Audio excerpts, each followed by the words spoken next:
Favourite channel chemistry में स्वाति है। Today we start atoms and molecules. क्या होता है एटम्स एंड मॉलिक्यूल, हमारा आज का यही टॉपिक है। तो एटम्स बेटा जो होता है वो सबसे स्मॉल पार्टिकल होता है। It is a very smallest particle. अब कैसे एटम कंबाइंड होते हैं? एटम जो होते हैं वो कंबाइंड होके पहले बनाते हैं मॉलिक्यूल। मॉलिक्यूल से बनता है कंपाउंड।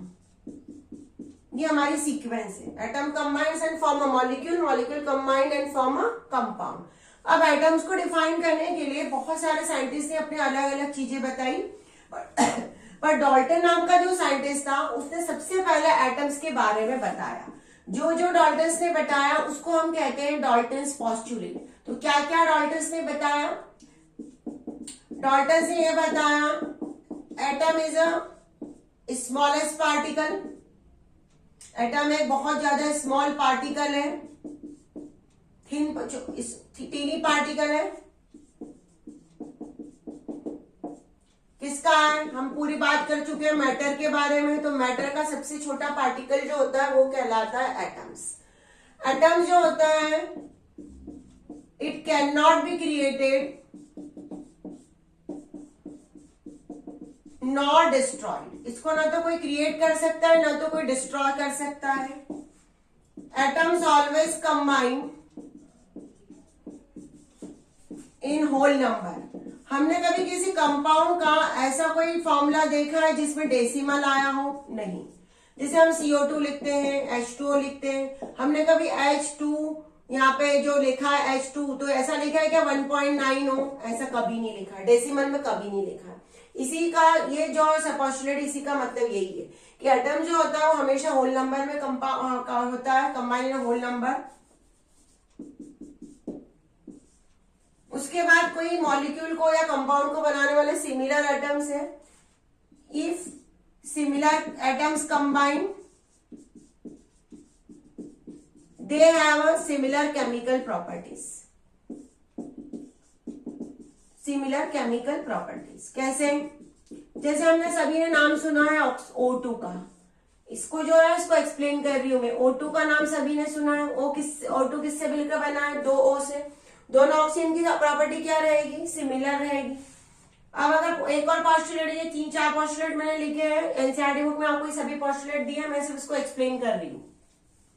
फिर भी अगर अपने नोट्स बनाने हैं तो इसको आप वीडियो को पॉज करके कर सकते हैं। If different atoms combine they have a different chemical properties. क्या कैसे हुआ ये देखो। अगर हमने बात की CO2 की, जैसे कार्बन डाइऑक्साइड की बात की, तो कार्बन डाइऑक्साइड को बनाने वाले कौन होते हैं? C और O दोनों होते हैं। जैसे हमारा C और O दोनों मिलके बनाते हैं CO2। तो ये एक अलग एटम है, अलग एटम है, तो दोनों की प्रॉपर्टीज भी अलग अलग रहेगी। इसके बाद है एलिमेंट ऑलवेज कंबाइन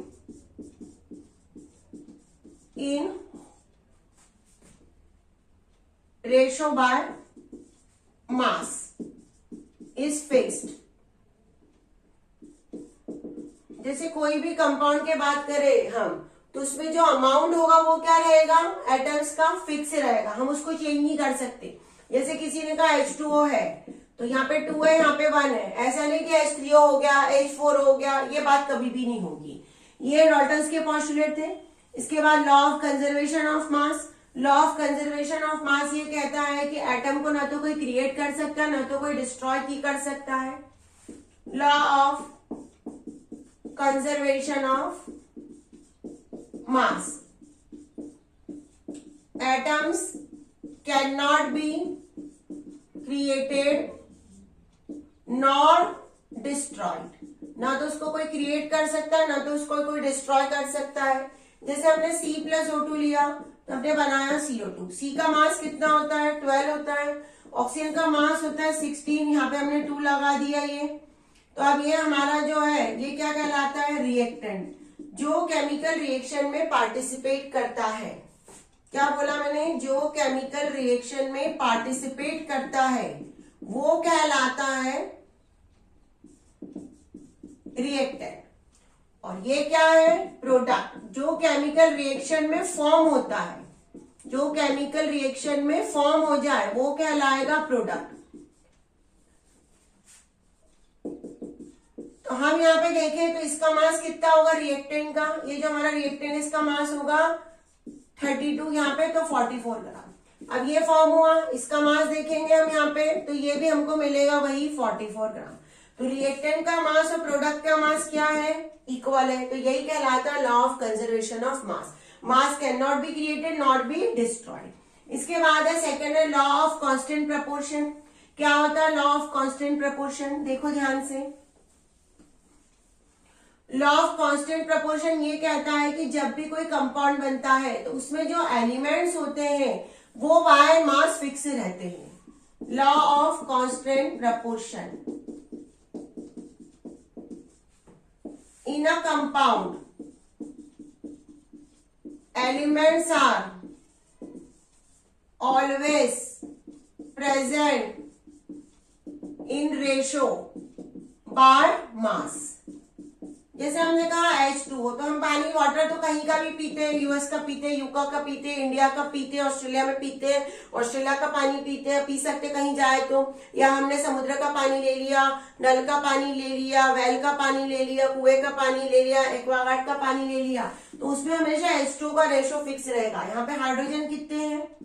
हाइड्रोजन का मास होता है 1, रेशो बनाया, ऑक्सीजन का कितना होता है 16, तो 2:16 आया है। तो ये जो 2:16 आया है इसको सिंप्लीफाई करो तो 1 रेशो है। तो हाइड्रोजन और ऑक्सीजन का रेशो हमेशा पूरे वर्ल्ड के कहीं भी पानी में 1:80 रहेगी, ऐसा नहीं कि कुछ भी चेंज कर डाला। इसके बाद हमने बात की कि भाई केमिकल रिएक्शन होने वाली है, केमिकल रिएक्शन जब होगी तो कोई पार्टिसिपेट करेगा, कोई फॉर्म होगा। तो ये जो एटम्स होते हैं ऐसे के ऐसे फॉर्म नहीं होते, ये क्या होते हैं? कुछ आयंस के वे में फॉर्म होते हैं या बनते हैं। तो आयंस किसको कहते हैं? आयंस वो होते हैं जिसपे कोई चार्ज होता है, which contain any charge, which contain any charges, जिसपे कोई चार्ज हो वो कहलाते हैं आयंस। कैटायन इसका एक टाइप है, इसके क्लासिफिकेशन भी बता दे रही हूं मैं, या टाइप भी बता दे रही हूं, क्लासिफिकेशन और टाइप। तो कैटायन जिसपे पॉजिटिव चार्ज हो वो कहलाता है कैटायन, जैसे Na+, Mg2+, Ca2+। Anion which contain negative charge, जिसपे कोई नेगेटिव चार्ज हो वो कहलाएगा anion, F negative, O2 negative, N3 negative. उसके बाद आयंस, नंबर ऑफ आयंस के बेस पे भी हमने उसको क्लासिफाई किया हुआ है। एक ही आयन का एटम का बना है या दो से ज्यादा एटम का बना है, तो उसके बेस पे ये कहलाते हैं mono atomic ions and poly atomic ions. Mono मतलब सिंगल एटम का बना होना, पॉली मतलब 2 और मोर देन 2। अब मोनो के example Cl negative, Na+, Br negative, ये सब एक ही एटम के बने। पॉली है ना, 2 या 2 से ज्यादा एटम के बने हो, जैसे CO3 पॉजिटिव, NH4 पॉजिटिव, ये सब कहलाते हैं पॉली। इसके बाद हम जब किसी चीज का केमिकल फॉर्मूला लिखते हैं तो कैसे उसका केमिकल फॉर्मूला लिखा जाता है? तो केमिकल फॉर्मूला लिखते समय हमको एक तो एलिमेंट पे कितनी वैलेंसीज है वो पता होनी चाहिए, और दूसरा हमको मोनो एटॉमिक और पॉली एटॉमिक चार्जेस की लिस्ट होनी चाहिए। जैसे हमारे पास कुछ इंपॉर्टेंट एलिमेंट है, potassium, sodium, aluminium, calcium, magnesium, zinc, copper, iron, Ag, इसकी वैलेंसीज में लिख के दे रही हूँ आपको, ऐसे के ऐसे इसको लर्न करना ले लेना चाहिए। इसकी 2 या 3 दोनों होती है, आयरन की और Ag की 1 होती है। These are the some important elements and their valencies, ये इनकी सबकी वैलेंसीज है। इसको ऐसे के ऐसे लर्न करना है, क्योंकि कई बार इसी से हमको एग्जाम में आ जाता है कि फॉर्मूले बनाओ। सेकंड होते हैं, वीडियो को पॉज करके बेटा इसको नोट कर लो, सेकंड होते हैं पॉली और मोनो एटॉमिक चार्जेस, कि क्या होते, कितना चार्ज होता है। तो कुछ fluoride, chloride, bromide, iodide, oxide, ये देखो यहाँ पे 1 बने हुए हैं। F को पढ़ते फ्लोराइड, Cl को पढ़ते क्लोराइड, Br को पढ़ते ब्रोमाइड, I को पढ़ते आयोडाइड। O पे 2 है, ये कहलाता है ऑक्साइड। सल्फर पे 2 है, सल्फाइड कहलाता है। ये सब मोनो की लिस्ट दी है मैंने। Nitride, these all are the monoatomic, एक ही एटम के बने हैं इसलिए इनको सबको कहते हैं मोनोएटॉमिक। ये एनसीईआरटी बुक में भी आपको दिए हुए हैं, आपको इसको लर्न कर लेना चाहिए। ये प्रैक्टिस से ही लर्न हो सकते हैं, बहुत ज्यादा से ज्यादा फॉर्मुलेस बनाओ तो बहुत अच्छा रहेगा आपके लिए। उसके बाद है पॉली। पॉली में कुछ इंपॉर्टेंट मैं बता दे रही हूँ। Poly atomic ions, poly atomic ions में आपके पास इंपॉर्टेंट होता है सल्फेट, जिसमें 2 चार्ज होता है। उसके बाद होता है कार्बोनेट, इस पे भी 2 चार्ज होता है। उसके बाद एक होता है फॉस्फेट, इस पे 3 चार्ज होता है।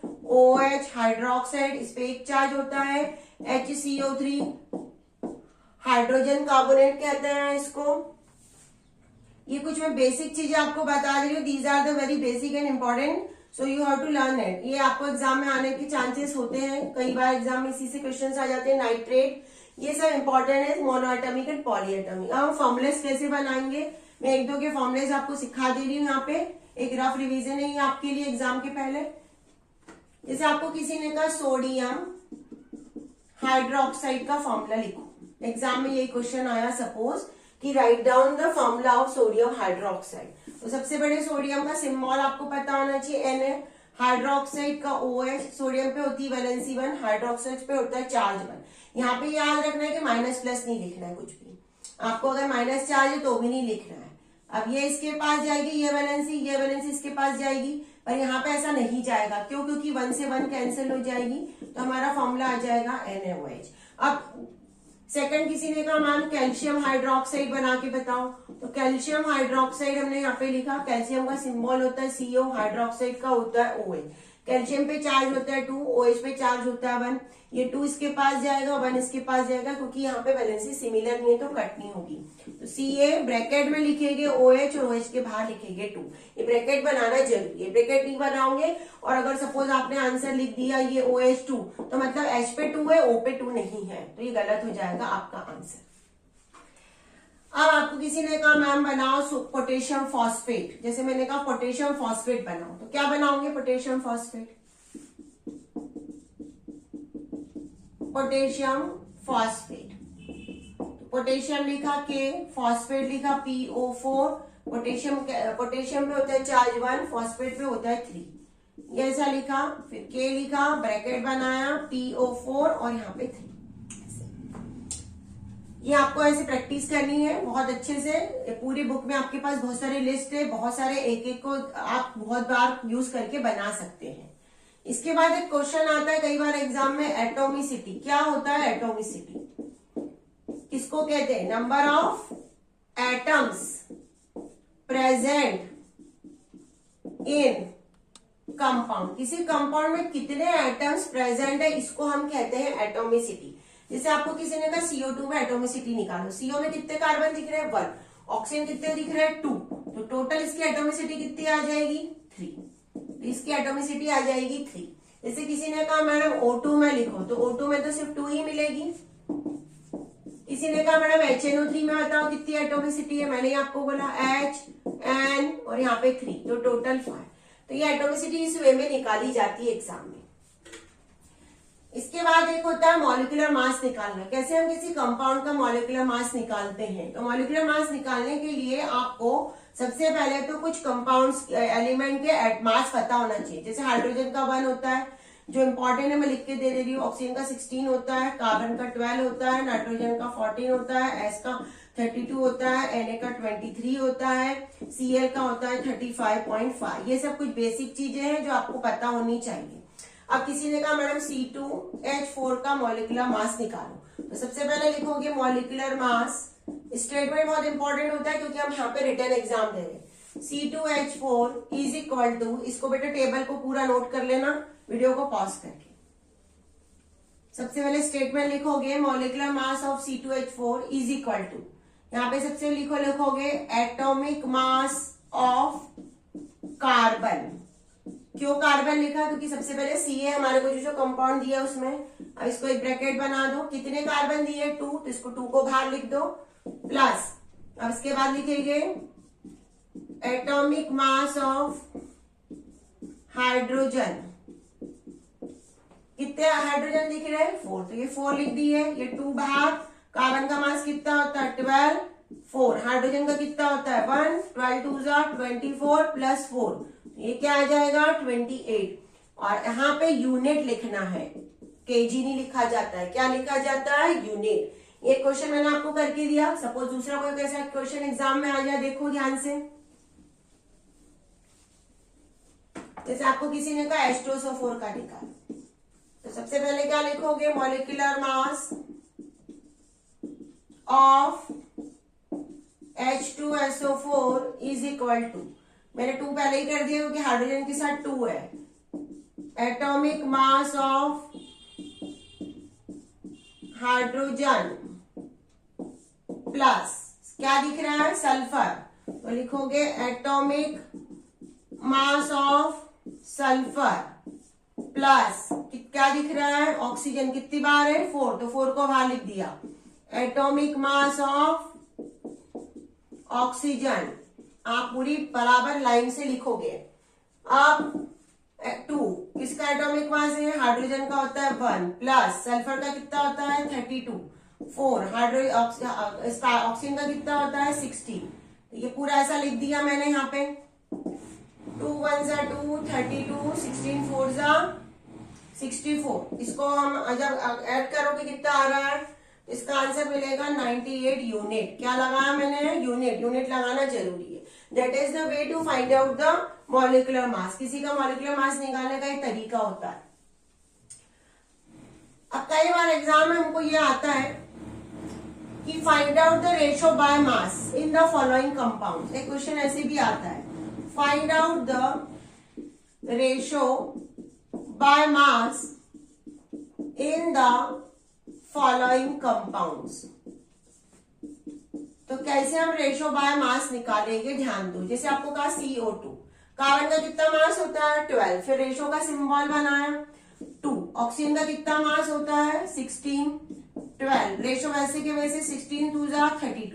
अब कोई ऐसा डिजिट है जिससे हम दोनों को डिवाइड कर सके 4, तो 4 कितनी बार आएगा 3 और 8, तो इसमें रेशियो बाय मास क्या निकला 3:8। इसी तरह मैंने NH3 में बताया, N में कितना होता है 14, ये 3, हाइड्रोजन में कितना होता है 1, तो 14:3। 14:3 किसी और डिजिट में डिवाइड हो सकता है, किसी से नहीं, तो आंसर यही रहेगा।